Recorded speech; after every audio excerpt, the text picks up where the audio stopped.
patungkol po dito sa nireveal po, naku, ng isang kaalyado ni Marcos at isang congressman. Nireveal niya na talagang, naku, si Romualdez ang merong pakana ng lahat ng pag-ooperate laban dito kay Chis Escudero. Naku po, hindi maganda yan.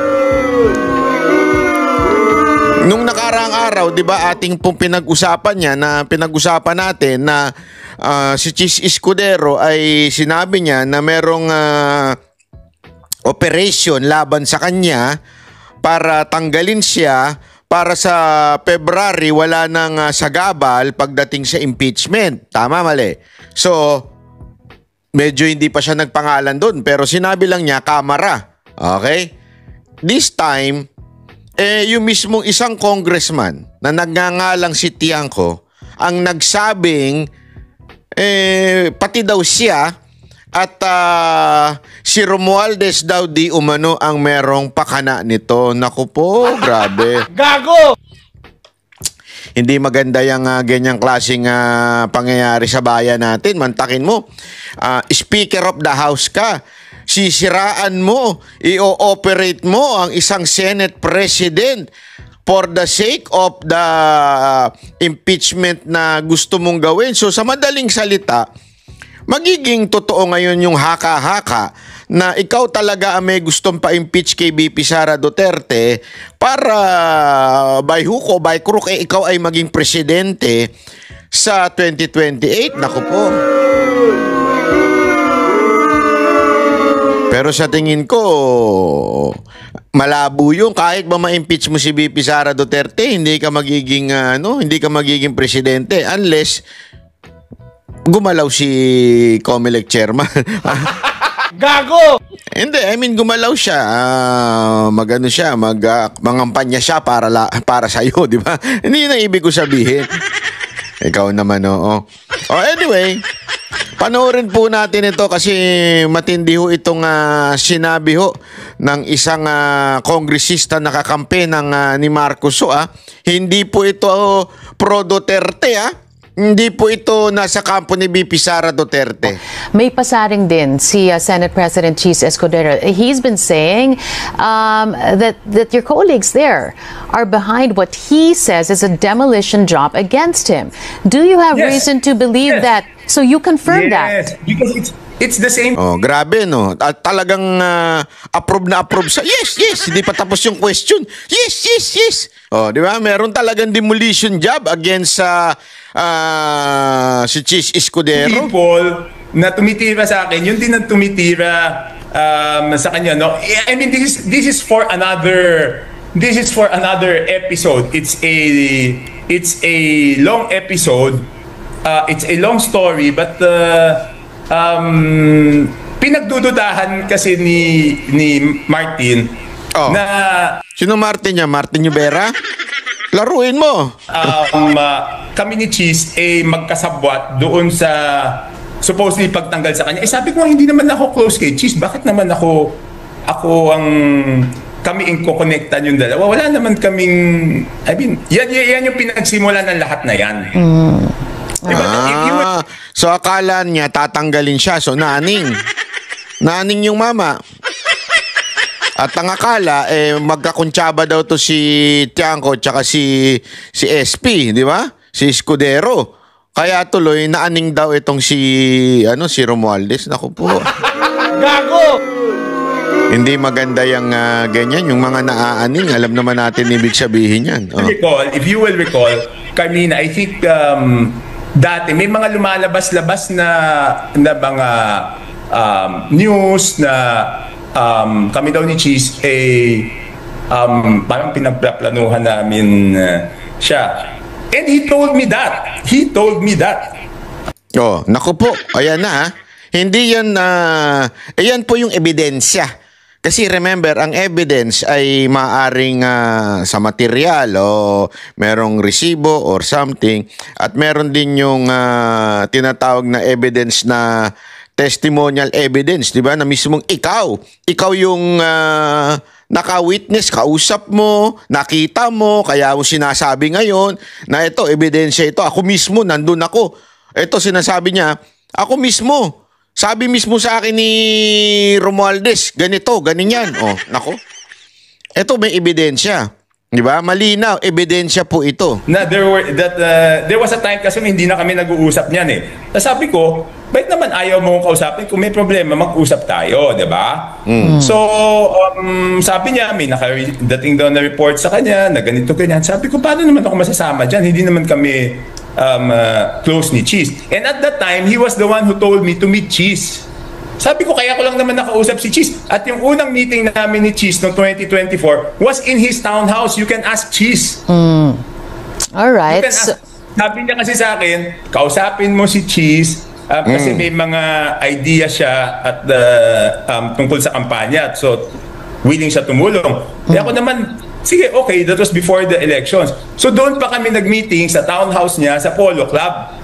So sabi ko sa kanya, nung after that, nung medyo nagdududa siya sa akin, sabi ko, Speaker, ikaw nagsabi sa akin, tinawagan mo ako sa bahay, sabi mo, i-meet ko si Cheese, kaya nag-set kami ng meeting, doon pa kami nag-meeting sa townhouse mo. So paano mong sasabihin na kami nagplaplano? Grabe kapraningan niya, ha? Hindi, mantakin mo. Sinabihan siya na, oy, sabi daw ni Romualdez, according to Tiangco, sabi daw ni Romualdez, oy, kausapin mo si Cheese, tapos mag-vlog kayo. Mag-collab kayo. Hindi. Sabi ni Romualdez, mag-usap kayo ni Cheese. Kasi may idea siya sa campaign. Nag-usap daw sila. Excuse me. At doon po sila nag-usap, mismo doon sa, parang sa lugar mismo ni Romualdez. So alam ni Romualdez, siya nag-utos, doon pa sa lugar niya, tapos biglang napraning na, oh, ba't kayo nag-uusap? Pinagpaplanuhan niyo ako? Grabe, alam mo, may tawag dyan. Hindi, may tawag dyan. Gago! Yung papraning-praning ka, oh, may demonyo mo dyan sa likod. May pulis. Hindi, kasi ano ba namang klase yan, di ba? Anong klaseng kapraningan yan? Laban sa iyo, ikaw nagsabi, i-meet ko si Cheese para doon sa 2024 campaign. So malinaw po dito sa pag-amin mismo ni Cheese Escudero, ni Tiangco, na merong demolition job laban sa kanya at laban daw kay Cheese Escudero. Bakit? Kasi nga daw, pinagbibintangan sila.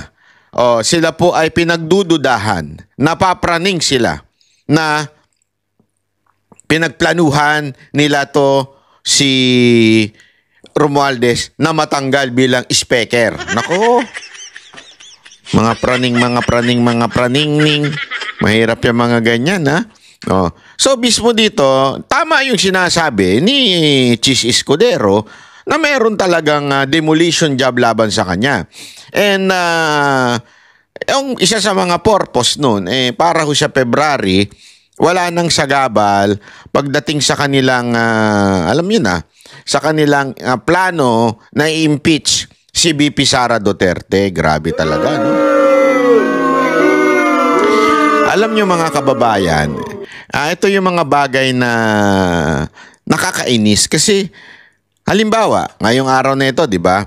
Yung Senado, nagkakaroon ng hearing patungkol po dito sa online gambling na ito'y non-political but a real social problem. Actually, crisis na nga ho ito. Social, crisis na ho ito sa Pilipinas, yung online gambling. Bakit ho kanyo?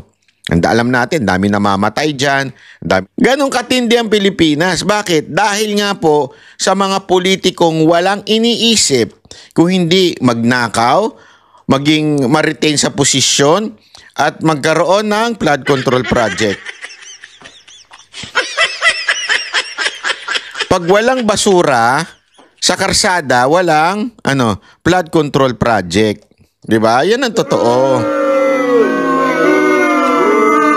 Kasi nga, pag may basura, may baha. So, kailangan ng flood control project. Pag may flood control project, tiba-tiba na naman si DPWH na mga opisyal. At syempre, pag tiba-tiba yun, tiba-tiba din yung mga congressman.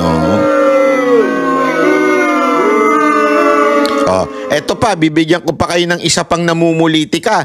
Naku, sabi ko nga eto, halimbawa, di ba, problema natin sa online gambling, problema natin sa gambling. Di ba, yan ang problema. Halimbawa, itong mga nawawalang sabongero, problema natin ito. Tapos nung pinasukan na ng politika, lintik na hayop yan. Nagkagulo-gulo na naman dito sa panoorin nyo ito nagkagulo-gulo na naman sila. Iba-iba yung sinasabi ng kapulisan, iba-iba yung sinasabi ng mga quote-unquote whistleblower, iba-iba na sila ngayon. Dito, iba rin yung sinasabi ng DOJ. Dito para talagang Rimulya, na? Bakit ganitong kwento? Bakit? Anong meron? Nakakaduda di ba? Nakakaduda kung bakit ganito nangyayari. Sige, panoorin natin to, papakita ko sa inyo kung bakit nakakaduda. Napaka-crucial po ito dahil paano kayo magde-determine ang DOJ ng reasonable certainty of conviction at prima facie evidence kung kulang yung mga binabasa nila or yung mga nakasubmit sa kanila, kulang affidavit lang ng mga patidongan. So kulang yon. So kasi one-sided yan, sigurado fabricated yan. Hindi kumpleto ang mga affidavit na hawak ngayon ng Department of Justice kaugnay sa nawawalang sabongero. Ayon kay Attorney Bernard Vitriolo, abogado ng isa sa mga inaakusahang pulis, tanging affidavit lamang ng mga kaanak ng biktima at ng whistleblower na si Julie Patidongan alias Totoy ang hawak umano ng DOJ. Giit ng abogado, hindi isinumite ng Criminal Investigation and Detection Group o CIDG sa Department of Justice ang affidavit ng 12 witnesses sa kaso. So ang tanong namin, paano may evaluate ng DOJ na parehas, patas at equitable, impartial ang mga darating sa kanilang papeles o affidavits na iimbestigahan nila kung kulang ito?